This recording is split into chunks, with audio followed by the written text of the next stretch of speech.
Halo semuanya, bertemu lagi dengan pelajaran kimia. Kali ini kita akan bahas tentang keisomeran.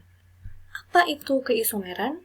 Apa itu isomer? Mari kita bahas bersama-sama. Yang pertama, kita kenal dulu istilah isomer.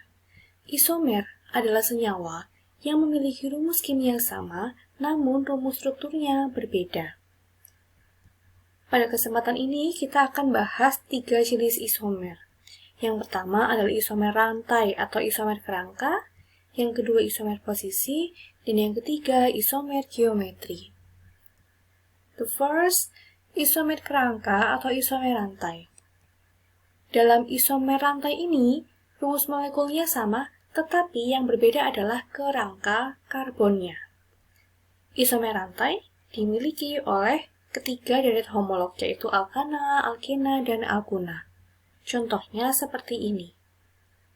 Kalau kalian lihat, ada 2 senyawa, yaitu 1 heksuna dan 4 metil 1 pentuna. Mereka berdua sama-sama memiliki rumus umum atau memiliki jumlah C ada 6.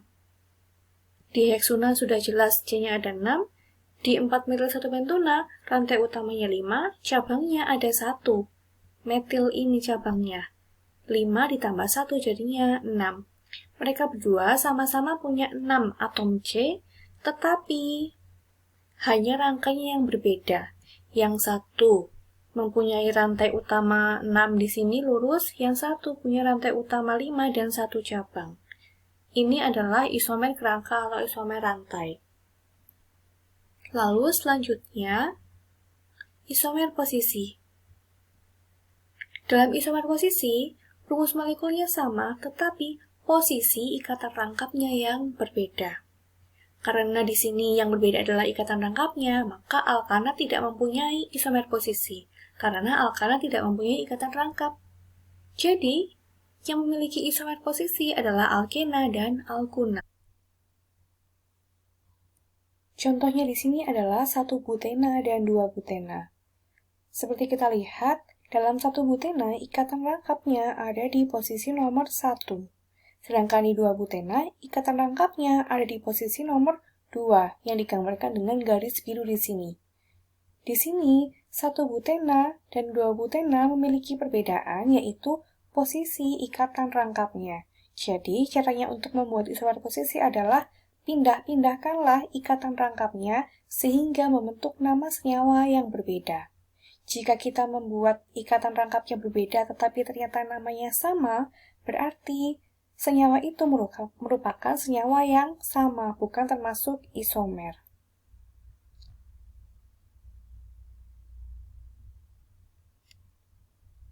Lalu yang ketiga adalah isomer geometri. Isomer geometri ini disebabkan karena keterbatasan rotasi bebas pada suatu ikatan dalam molekul. Nah, untuk isomer geometri ini hanya dimiliki oleh alkena. Syaratnya, atom C yang berikatan rangkap harus mengikat 2 gugus yang berbeda.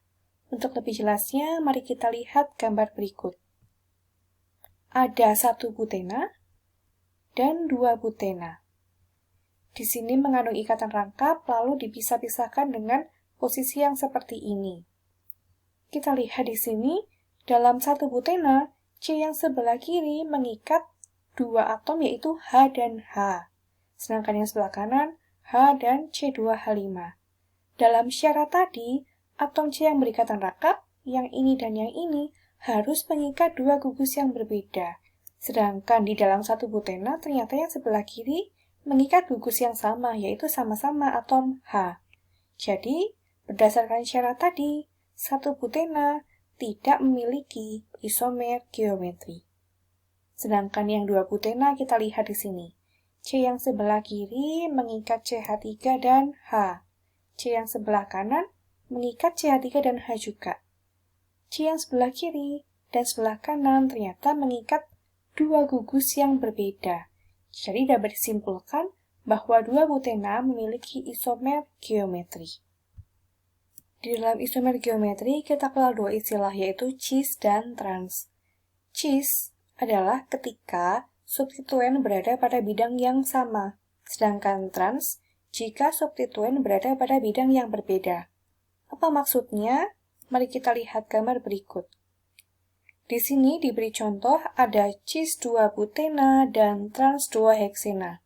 Mengapa ini dikatakan cis? Mengapa yang sebelah kanan dikatakan trans? Karena seperti ini. Jadi kita gambarkan ada bidang virtual di antara ikatan rangkap seperti ini. Ada bidang atas, ada bidang bawah. Yang namanya substituen adalah gugus selain H. Jadi di sini gugus selain H-nya adalah CH3 dan CH3. Yang C di sebelah kiri, CH3-nya, substituennya ada di bidang bawah. Lalu yang di sebelah kanan, substituennya juga ada di bidang bawah. Jadinya karena sama-sama berada pada di bidang yang bawah, diberi nama cis. Mengapa di sini cis 2-butena? Karena seperti ini. Jadi setelah kita menentukan cisnya, kita tentukan seperti yang sebelumnya. Kita tentukan namanya. Untuk mempermudah, namanya adalah dari substituennya ini ke substituen yang lain. Kita hubungkan. Itu adalah rantai utamanya. Dari CH3 ke CH3. Kan ada 1, 2, 3, 4. Karena punya ikatan rangkap, jadi namanya butena. Kenapa 2? Karena ikatan rangkapnya ada di posisi nomor 2. 1, 2. Nah, di sini ikatan rangkapnya. Lalu lanjut ke trans 2-heksena. Di C yang sebelah kiri, substituennya ada di bidang bawah. Sedangkan C sebelah kanan, substituennya ada di bidang atas ini. Kedua substituen berada pada bidang yang berbeda, jadi diberi nama trans. Mengapa 2-heksena? Seperti yang tadi, kita tentukan rantai utamanya dari sini, lalu ke C ikatan rangkap, lalu ke atas. Ternyata jumlah C-nya ada 1, 2, 3, 4, 5, 6. Dan dia punya ikatan rangkap, jadi namanya heksena. Oh, di sini ada yang salah ya, harusnya bukan trans 2-heksena, tetapi adalah trans 3-heksena. Lalu selanjutnya kita bahas sifat fisik hidrokarbon. Yang terutama kita bahas tentang titik didih dan titik leleh. Semakin panjang rantai, titik didih dan titik leleh akan semakin tinggi. Seperti ini contohnya. Etena dan propena, ternyata titik didihnya lebih tinggi propena, karena propena memiliki jumlah C sama dengan 3, sedangkan etena punya C sama dengan 2. Lalu dengan jumlah atom C yang sama, semakin banyak cabang, titik didih dan titik lelehnya akan semakin rendah. Misalnya di sini kita lihat dengan jumlah C sama dengan 5.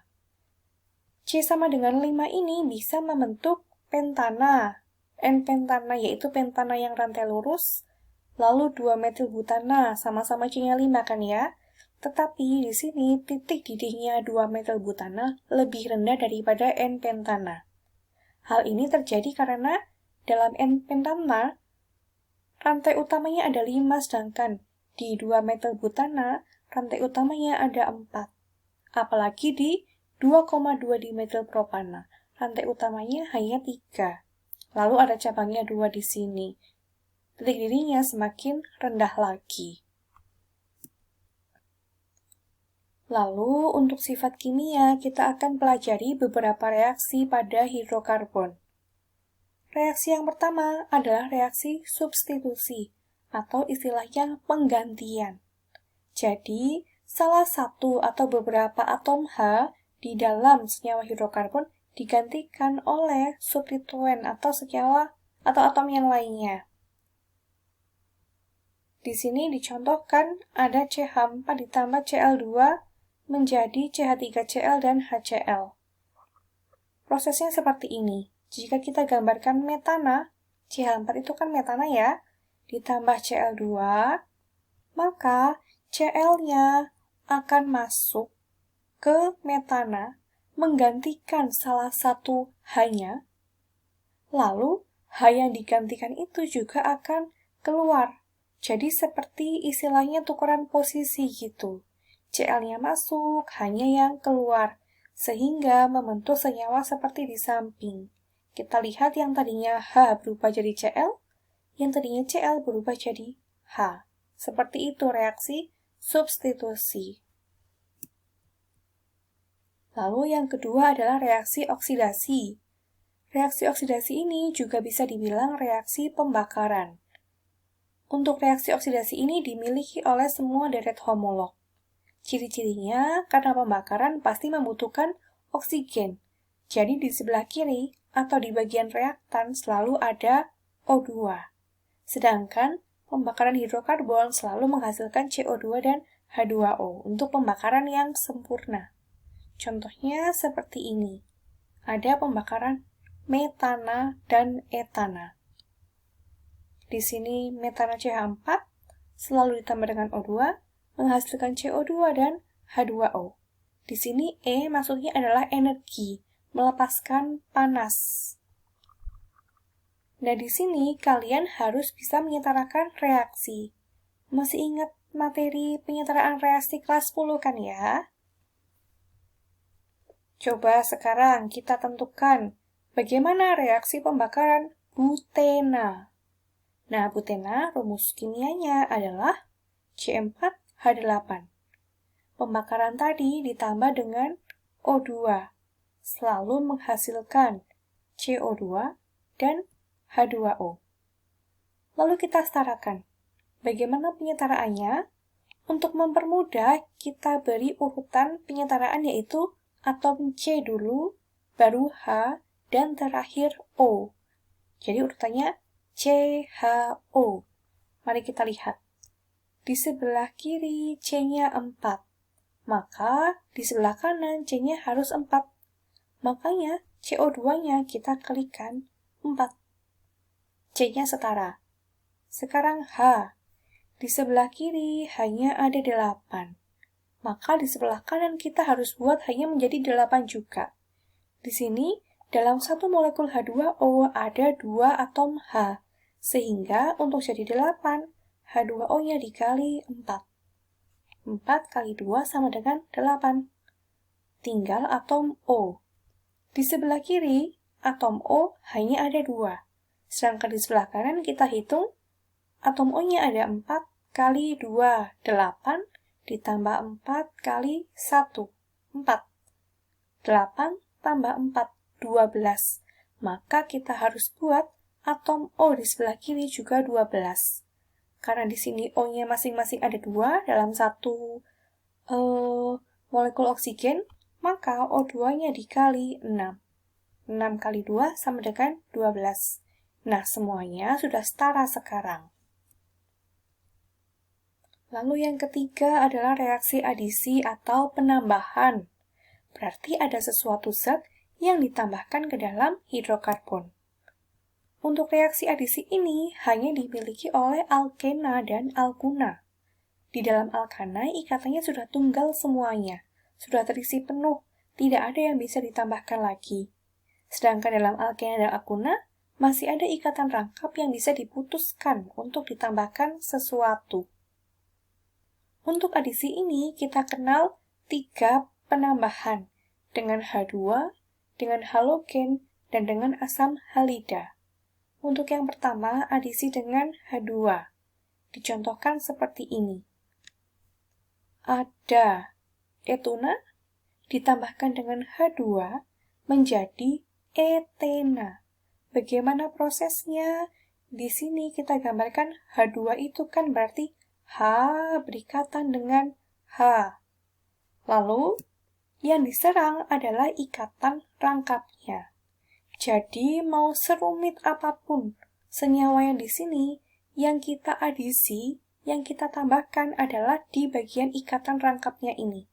Antara C yang sebelah kiri dan C yang sebelah kanan pada ikatan rangkap. Di sini hanya masuk satu ke sebelah kiri, yang satu masuk ke sebelah kanan. Makanya menjadi seperti gambar di samping ini. Lalu untuk yang di bawah, di sini ada propena ditambahkan H2, lagi-lagi yang ditambahkan adalah di bagian ikatan rangkapnya. Hanya yang satu masuk ke kanan, hanya yang satu masuk ke kiri, sehingga menjadi propana. Lalu adisi dengan halogen. Masih ingat halogen? Halogen adalah senyawa golongan 7A, FCl-BrI. Di sini dicontohkan ada etena bereaksi dengan Br2. Sebetulnya prinsipnya sama seperti adisi dengan H2 tadi. Yang diserang, yang ditambahkan adalah bagian ikatan rangkapnya. Dimasuki 1 dan 1 atom Br2. Br-nya salah satunya masuk ke sebelah kanan, dan yang satunya masuk ke sebelah kiri, menjadi seperti ini. Di sini ikatannya rangkap berubah jadi tunggal. Dari etena menjadi 1,2 dibromoetana. Untuk penamaan seperti ini, untuk halogen, jika menjadi cabang, kita beri istilah seperti ini. Fluoro untuk F, Cl kloro, Br bromo, dan I iodo. Di sini rantai utamanya adalah hidrokarbonnya, yaitu etana. Lalu di sini ada dua cabang, ada Br di nomor 1 dan ada Br juga di nomor 2. Makanya disebut 1,2 dibromoetana. Lalu adisi dengan asam halida. Asam halida itu adalah asam hidrogen yang bereaksi atau berikatan dengan golongan 7A tadi, FCl-BrI. Jadi bisa berbentuk HF, HCl, HBr, HI. Nah, untuk seperti ini reaksinya kita pakai aturan Markovnikov yang berbunyi hidrogen asam atau H terikat pada atom karbon dengan substituen alkil yang lebih sedikit dan halida atau X terikat pada atom dengan substituen alkil lebih banyak. Jadi gampangnya seperti ini. H akan terikat pada atom C dengan yang H-nya lebih banyak. Yang kaya H makin kaya H, yang miskin H makin miskin H. Seperti tadi, yang diserang adalah ikatan rangkapnya, berarti kita fokusnya adalah kedua atom C di sini.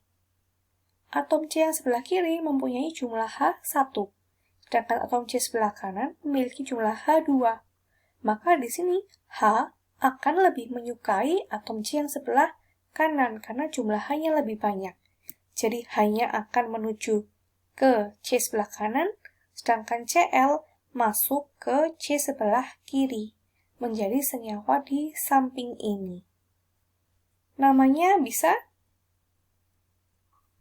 di sini 1 propena, lalu hasil produknya adalah 2 kloropropana.